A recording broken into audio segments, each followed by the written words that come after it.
Welcome to the Literary Titan podcast. In every episode, we dive into a book we've just read and share our thoughts, from best-selling authors to rising literary stars. We read it. Now let's talk about it. The Disappearance of Synesthesia is a comic mystery built around a wonderfully odd premise. A wealthy, highly intelligent 90-year-old woman vanishes from her home, leaving behind blood, medication, and enough suspicious evidence to trigger a massive investigation.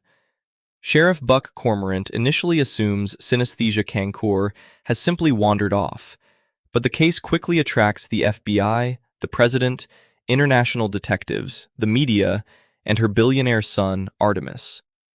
The reader, meanwhile, learns very early that Synesthesia has arranged her own disappearance because she wants a life that belongs to her. That choice gives the novel an unusual shape. The mystery isn't primarily about whether Synesthesia is alive. It's about whether anyone will figure out what she has done, and how far the people helping her will go to preserve the illusion. Buck Cormorant is the engine of the book. He's profane, stubborn, politically incorrect, frequently intoxicated, deeply suspicious of the FBI, and much more perceptive than the people around him tend to believe. His investigation unfolds amid mushroom trips, hallucinated conversations, arguments with federal agents, bizarre encounters with outside detectives, media speculation, forensic discussions, and increasingly elaborate theories. The comedy is broad and intentionally outrageous, but there's a genuine detective story running underneath it. Details such as the blood pattern, the abandoned medications, the strange ransom demands, the supposed kidnapping video, and the death of Gregory Watson gradually stop looking like unrelated curiosities and begin pointing Buck toward a staged disappearance. That process gives the middle of the novel its momentum, because Buck keeps returning to the evidence even when almost everyone else is ready to accept an easier explanation. What makes the story more interesting than its comic surface suggests is its recurring question about who gets to decide what another person's life should look like. Synesthesia doesn't disappear because she's helpless.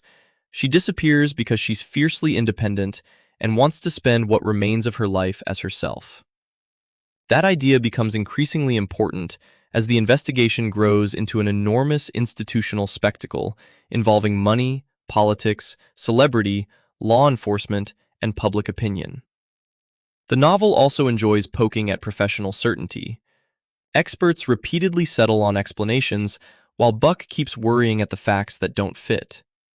His persistence finally leads him to George Castellaneta and Barbados, where the supposed kidnapping collapses, and the real criminal element of the scheme comes into focus. The conclusion also gives Buck a satisfying moral decision. After finding Synesthesia alive, he agrees to tell the world she's safe without revealing where she lives. I'd recommend The Disappearance of Synesthesia most to readers who enjoy irreverent mysteries, eccentric detectives, dark comedy, and stories that are willing to wander into strange territory while still moving toward a solution. It'll especially suit someone who likes satire mixed into a crime plot and doesn't mind profanity, sexual humor, drug humor, or deliberately abrasive characters. Buck's voice is so dominant that a reader's enjoyment will probably depend on whether his chaotic, offensive, funny, self-medicating personality clicks with them. For the right reader, though, that personality is exactly what gives the book its identity. Beneath all the absurdity, there's a surprisingly warm conclusion about persistence, privacy, personal freedom, and keeping a promise even when powerful people would rather you break it. Buck's persistence keeps the mystery moving, and the book ultimately ties its larger themes of privacy, freedom, money, and institutional pressure back to Synesthesia's unusual disappearance. Thanks for joining us on the Literary Titan podcast. If today's review sparked your interest, be sure to pick up a copy of the book and experience it for yourself. If you enjoyed the episode, don't forget to subscribe, leave a rating, or share it with a fellow book lover. Until next time, keep reading, not just to escape, but to grow.